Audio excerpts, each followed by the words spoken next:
सुंदर बाग था, लेकिन कोई भी गांव वाला उस सुंदर बाग में जाने से डरा करता था।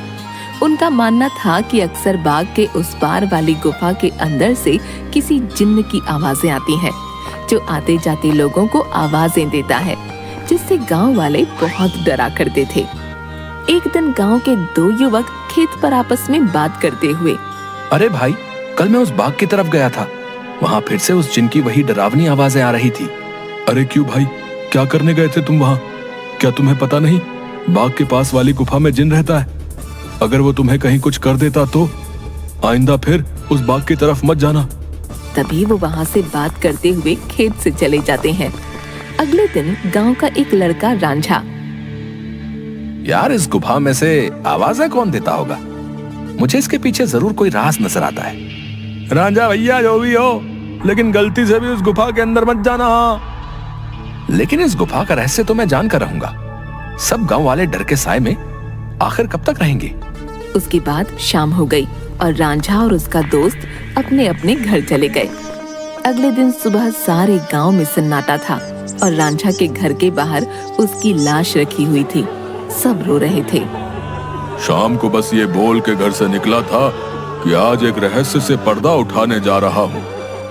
मेरे रांझा की बहादुरी उसे ले डूबी। हाय मेरा बच्चा। हो ना हो, ये उस गुफा वाले जिन ने ही किया है। हाँ। उसी गांव में धन्नू नाम का व्यक्ति रहता था, जो एक व्यापारी था। उसकी दो बेटियां थीं, रीमा और सीमा। उन दोनों को रंग बिरंगे फूलों का बहुत शौक था।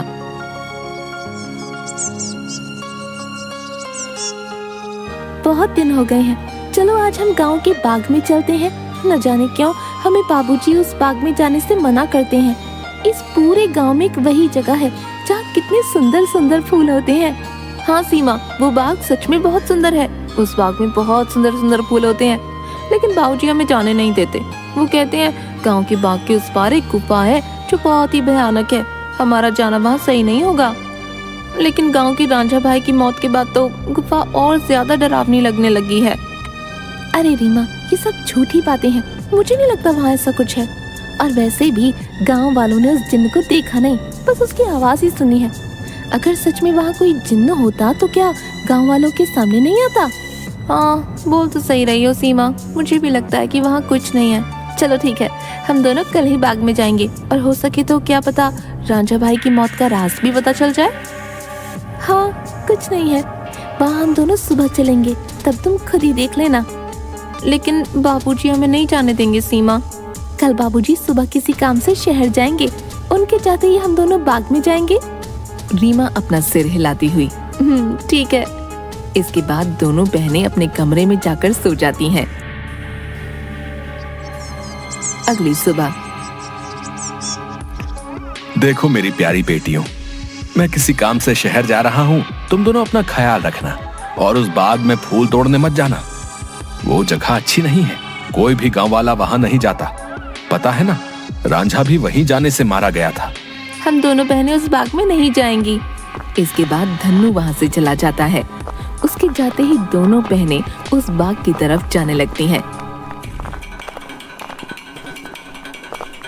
कि तभी एक गांव का आदमी उन्हें देख लेता है। अरे सीमा और रीमा बिटिया, तुम इस बाग की तरफ कहाँ जा रही हो? क्या तुम्हें नहीं पता कि बाग की उस तरफ एक गुफा है जो बहुत ही डरावनी है? वहां से अक्सर किसी जिन की आवाज आती है। अरे काका, हम दोनों बस बाग में ही जा रहे हैं, वहाँ से कुछ फूल लेकर बस अभी आ जाएंगे। आप चिंता मत कीजिए, हम बाग के उस तरफ वाली गुफा में नहीं जाएंगे। चलो ठीक है बेटिया, लेकिन तुम दोनों शाम होने से पहले आ जाना। अच्छा, अब मैं चलता हूँ। इसके बाद वो आदमी वहाँ से चला जाता है। थोड़ी दूर चलने पर सीमा और रीमा देखती हैं कि दो चोर आपस में बातें कर रहे होते हैं। अरे भाई, हम ये सही कर रहे हैं क्या? गांव वाले तो कहते हैं उस गुफा में एक जिन रहता है जो लोगों को आवाजें देता है। मुझे नहीं लगता है ऐसा कुछ है। वो गुफा गांव के सरपंच की है। मुझे तो लगता है उसमें बहुत सारा खजाना होगा। सब गांव वालों को डराने का बहाना है। बस चलो, चलकर आज देख ही डालते हैं। इसके बाद वो दोनों गुफा की ओर जाने लगते हैं।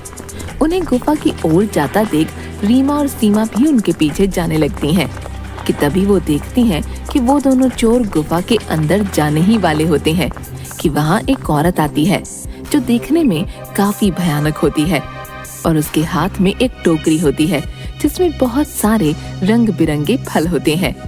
तभी वो औरत उन दो चोरों से कहती है, कहाँ जा रहे हो तुम दोनों? क्या तुम्हें पता नहीं इस गुफा में एक जिन्न रहता है? वो तुम्हें मार डालेगा। चले जाओ यहाँ से, चले जाओ। क्या कहा? जिन? अरे बाबा।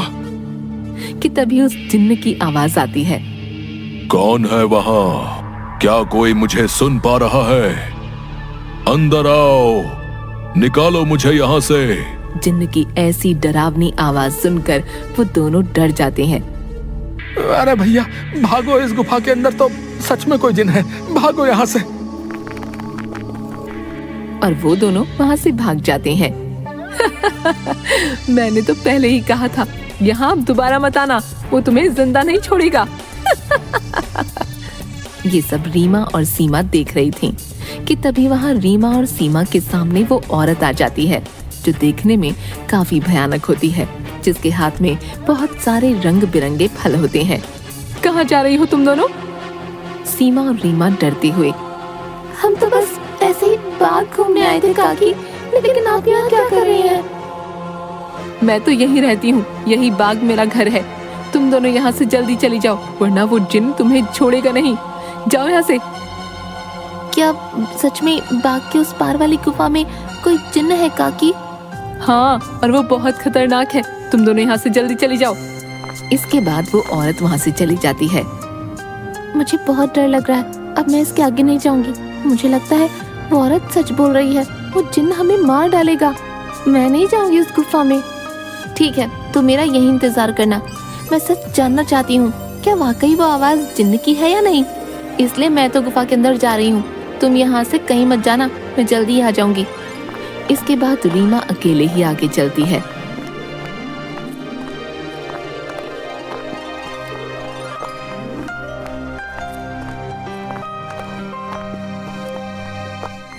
रीमा चलते चलते उस गुफा के पास पहुंच जाती है। तभी एक आवाज उसे सुनाई देती है जो काफी भारी होती है। ऐसा लगता है जैसे किसी रोते हुए इंसान की आवाज हो वो। कोई है यहाँ? मुझे यहाँ से बाहर निकालो। मैं इस गुफा में बरसों से कैद हूँ, निकालो मुझे यहाँ से। रीमा बड़ी हैरानी से वहीं खड़ी हो जाती है। कौन हो तुम और क्यों मुझे आवाज लगा रहे हो? क्या तुम वही जिन्न हो जिसके बारे में गांव वाले बात करते हैं? क्या सच में तुम यहाँ इस गुफा में हो? हाँ, मैं जिन हूँ। मैं कई सालों से इसी गुफा में कैद हूँ। मेरी सहायता करो लड़की, मेरी बात मानो। मैं तुम्हें कोई नुकसान नहीं पहुंचाऊंगा। तुम मुझे इस गुफा से आजाद कर सकती हो। इसके बाद मैं यहाँ से हमेशा के लिए चला जाऊंगा। मेरी सहायता करो। क्या सच में हमेशा के लिए तुम यहाँ से चले जाओगे? मैं तुम्हारी सहायता जरूर करूंगी। मुझे क्या करना होगा जिन? बताओ मुझे, मैं अवश्य ही करूंगी। तभी गुफा के दरवाजे खुलते हैं और रीमा उस गुफा के अंदर चली जाती है।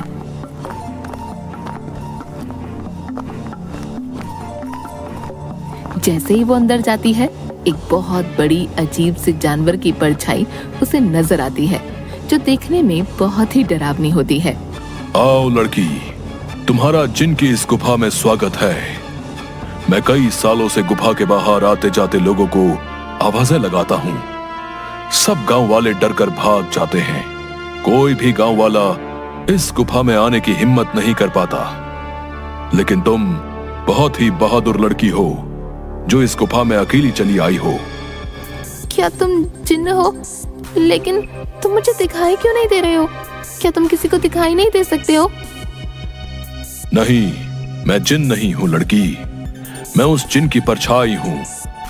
वो जिन तो इस गुफा के कैद खाने में बरसों से कैद है।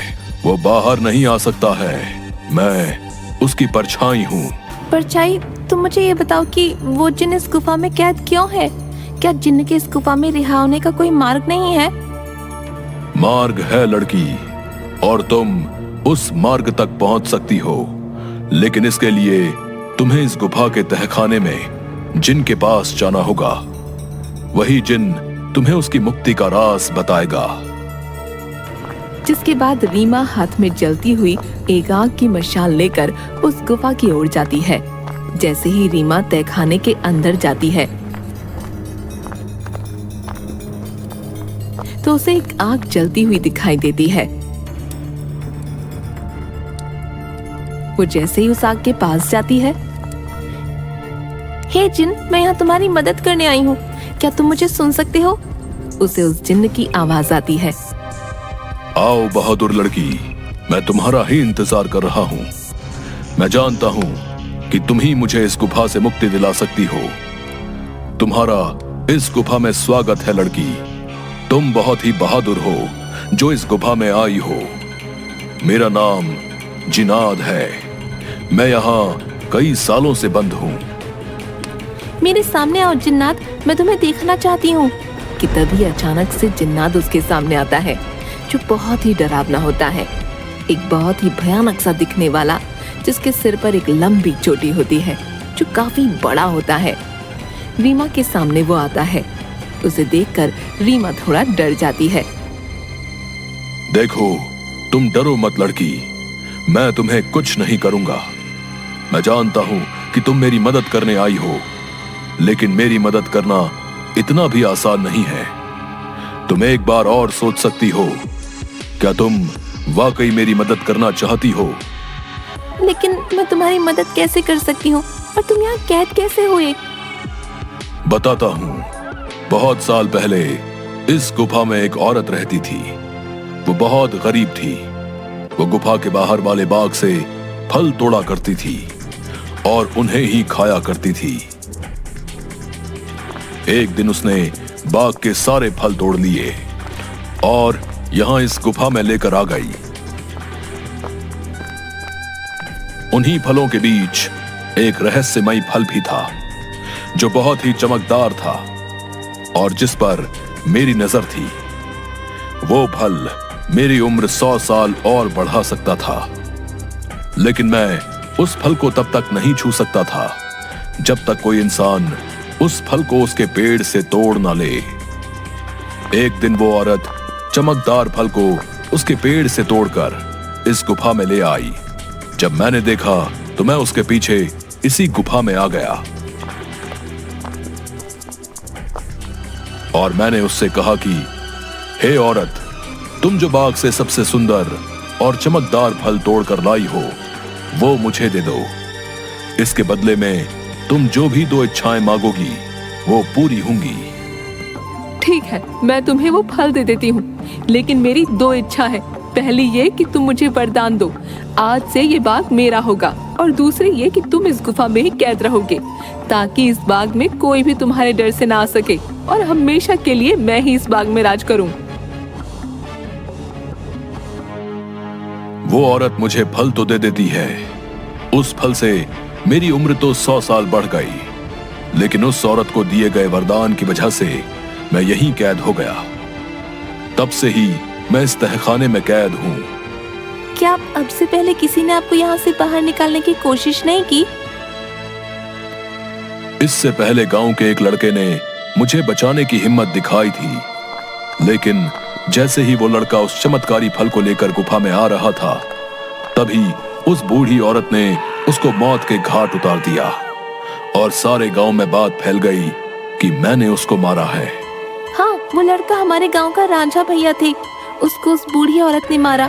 मैं आपको यहाँ से आजाद जरूर करवाऊंगी, लेकिन मुझे तुम्हें यहाँ से आजाद कराने के लिए करना क्या होगा? तुम्हें यहाँ से उस बाग में जाना होगा। वहां तुम्हें उस बाग में रहने वाली उसी औरत की झोपड़ी दिखेगी, जिसके कारण मैं इस गुफा में कैद हूँ। तुम्हें उसकी झोपड़ी में जाना होगा। वहां से तुम्हें सबसे सुंदर और चमकदार फल लाना होगा। मेरी मुक्ति का राज उस फल में ही कैद है। ध्यान रखना बहादुर लड़की, उस औरत की झोपड़ी में कोई नहीं जा सकता है। जब वो सो रही होगी तुम्हें तब ही जाना होगा और उसकी फलों की टोकरी में से सबसे चमकता फल लेकर आना होगा। उसी फल में तुम्हें मेरी मुक्ति का राज मिलेगा। लेकिन तुम्हें यह काम बड़ी होशियारी से करना होगा। अगर उस औरत को पता चल गया तो वो तुम्हें जिंदा नहीं छोड़ेगी। ठीक है जिन, मैं तुम्हारे लिए वो चमकदार फल जरूर लेकर आऊंगी। मैं तुम्हारा इंतजार करूंगा, बहादुर लड़की। इसके बाद रीमा वहां से बाग में जाती है और उस औरत की झोपड़ी की ओर बढ़ने लगती है। रीमा देखती है कि उस औरत की झोपड़ी में कोई नहीं है। वो इधर उधर देखती है और उस झोपड़ी के अंदर चली जाती है। रीमा अंदर जाकर देखती है कि बहुत सारे फल उस औरत की झोपड़ी में रखे हैं। अरे ये तो कितने सारे फल हैं, लेकिन इन सब में कोई भी फल बहुत ज्यादा नहीं चमक रहा। तभी अचानक रीमा देखती है कि वही औरत अपनी झोपड़ी की तरफ आ रही है। ये देखते ही रीमा दरवाजे के पीछे छुप जाती है। वो औरत अपनी झोपड़ी में आती है और उसके हाथ में एक टोकरी होती है जिसमें बहुत सारे फल रखे होते हैं। वो अपनी टोकरी एक टेबल पर रख देती है और पास ही पड़ी चारपाई पर सो जाती है। ये देख थोड़ी देर बाद रीमा बाहर आती है और उन फलों की टोकरी में से सबसे चमकता फल देखती है। लगता है यही वो चमकदार फल है जिसके बारे में वो जिन बात कर रहा था। रुको लड़की, तुम मेरा ये जादुई फल लेकर कहाँ जा रही हो? मुझे मेरा फल वापस करो, वरना मैं तुम्हें यहाँ से नहीं जाने दूंगी। रीमा ये सुनकर डर जाती है। मुझे ये फल ले जाने दो काकी, मैं इस फल को उस जिन्न को देकर उसे उस गुफा से आजाद कराना चाहती हूँ, ताकि सारे गांव वाले बिना डरे यहाँ सकें। मुझे इस फल को लेकर जाने दो काकी। क्या कहा लड़की? तुम मेरी कई सालों की मेहनत पर पानी फेर देना चाहती हो? उस जिन्न के रिहा होते ही ये सब गांव वाले मुझे इस बाग से निकाल देंगे। नहीं नहीं, मैं ऐसा नहीं होने दूंगी। मुझे ये चमकदार फल वापस करो। ये सुनकर रीमा वहां से उस फल को लेकर भागने लगती है और वो औरत भी उसके पीछे ही भागने लगती है।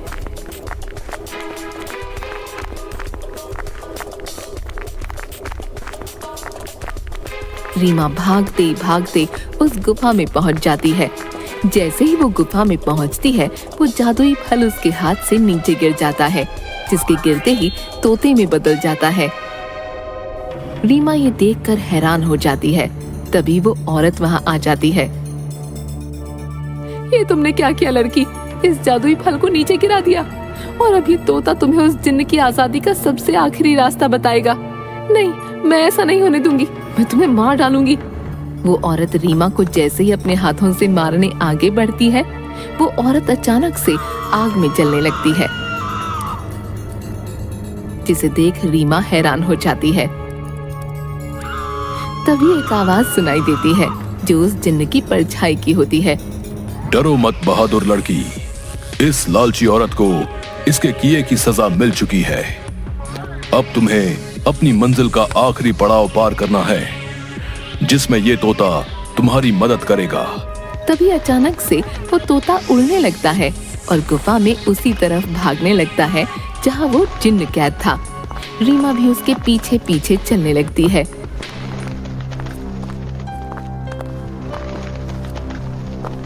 वो तोता एक छोटी सी खिड़की के पास जा बैठता है जो काफी चमक रही थी। तभी तोते की आवाज आती है। सुनो बहादुर लड़की, तुम्हें इस चमकदार खिड़की को खोलना होगा, जिसकी चाबी तुम्हें ढूंढनी होगी। मैं तुम्हें 2 रास्ते बताऊंगा, जिस पर चल के तुम्हें इस खिड़की को खोलने वाली चाबी मिलेगी। लेकिन 2 रास्तों में से तुम्हें कोई एक रास्ता चुनना होगा।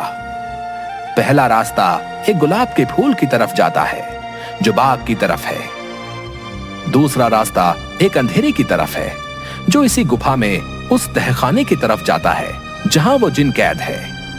जाओ और अपना रास्ता चुन लो।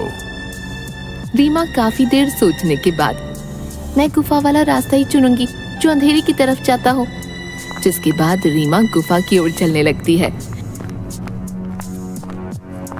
कि तभी रीमा को एक सिक्का दिखाई देता है।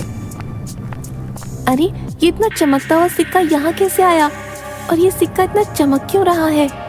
रीमा जैसे ही वो सिक्का हाथ में उठाती है, पूरी गुफा में रोशनी हो जाती है। अरे ये तो पूरी गुफा में रोशनी हो गई। तभी वो सिक्का अचानक उड़ने लगा अरे ये सिक्का उड़ क्यों रहा है? रीमा उस सिक्के के पीछे पीछे चलने लगती है। थोड़ी दूर चलने पर रीमा देखती है कि 4 चाबियां अलग अलग रंग की थीं, जो हवा में उड़ रही थीं। अरे ये तो वही चाबियां हैं जिसके बारे में वो तोता बता रहा था। लेकिन अब इनमें से सही चाबी कौन सी होगी, ये कैसे पता चले? तभी रीमा को एक आवाज आई जो उस जिन्न की परछाई की थी। बहादुर लड़की, तुम्हें इनमें से एक चाबी उठानी है। याद रखना, तुम्हें एक सही चाबी उठानी है, लेकिन याद रहे तुम्हें बड़ी होशियारी से ही एक चाबी उठानी होगी। अगर तुमने गलती से गलत चाबी चुन ली तो ये चारों चाबियां गायब हो जाएंगी और तुम कभी भी जिनको आजाद नहीं कर पाओगी। ये सुन रीमा हैरान हो जाती है। क्या? हे भगवान, ये किस दुविधा में डाल दिया है। अब मैं कैसे इन चारों चाबियों में से सही चाबी चुनूं? काफी देर सोचने के बाद रीमा देखती है कि चारों चाबियों में से एक चाबी बहुत बड़ी थी, जो लाल रंग की थी, और जिस चमकदार फल के गिरने से वो तोता बना था वो भी लाल ही रंग का था। रीमा समझ गई कि लाल वाली चाबी चुननी है। उसके लाल चाबी चुनते ही बाकी सारी चाबियां गायब हो गईं। और फिर से जिन्न की परछाई की आवाज आई। शाबाश बहादुर लड़की, तुम्हारी सूझबूझ की वजह से आखिरकार तुमने बिल्कुल सही चाबी चुन ली। अब जाओ उस खिड़की के पास और खोल दो उसे। रीमा उसी खिड़की के पास जाती है।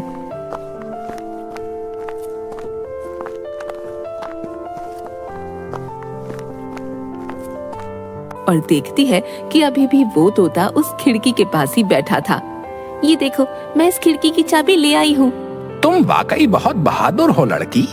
अब तुम इस चाबी से इस खिड़की को खोल दो। रीमा जैसे ही उस चाबी को खिड़की में लगाती है, खिड़की अचानक से खुल जाती है। रीमा देखती है उस खिड़की के बाहर बहुत रोशनी थी, जिसकी चारों तरफ बहुत सारे चमकदार फल चमक रहे थे और बहुत सारी तितलियां उनके पास मंडरा रही थीं। वो तोता उस खिड़की में उड़ता हुआ चला जाता है और तोता खिड़की के बाहर जाते ही उस जिन्न में बदल जाता है, जो कई सालों से गुफा में बंद था।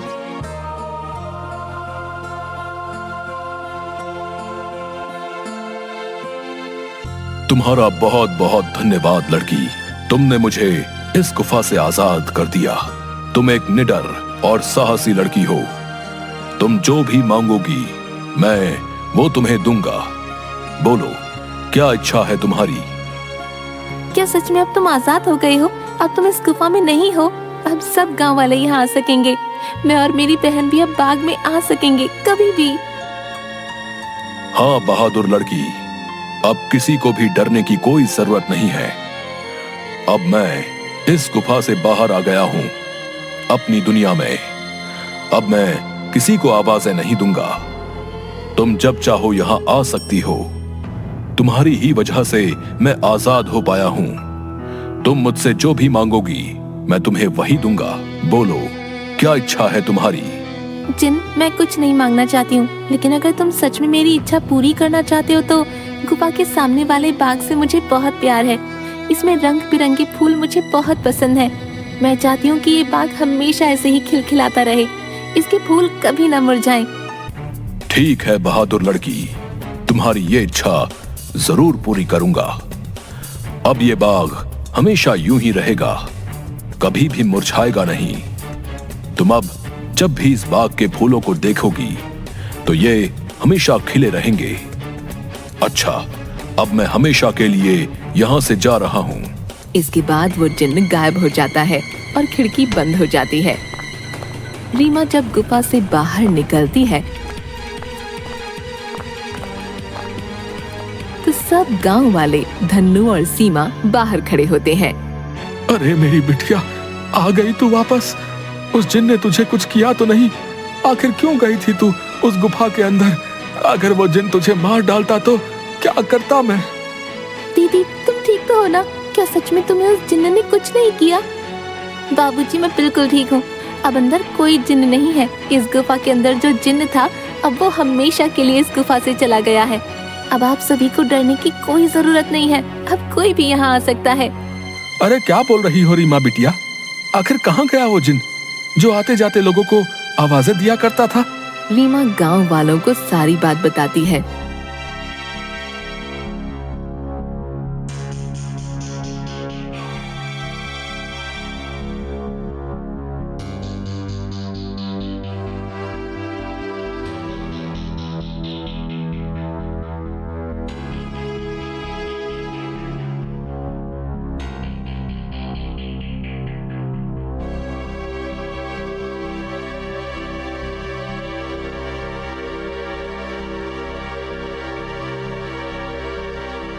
थोड़ी देर बाद गांव वाले बहुत खुश होते हैं और रीमा से बोलते हैं, अरे रीमा बिटिया, तुम तो सचमुच में बहुत बहादुर हो।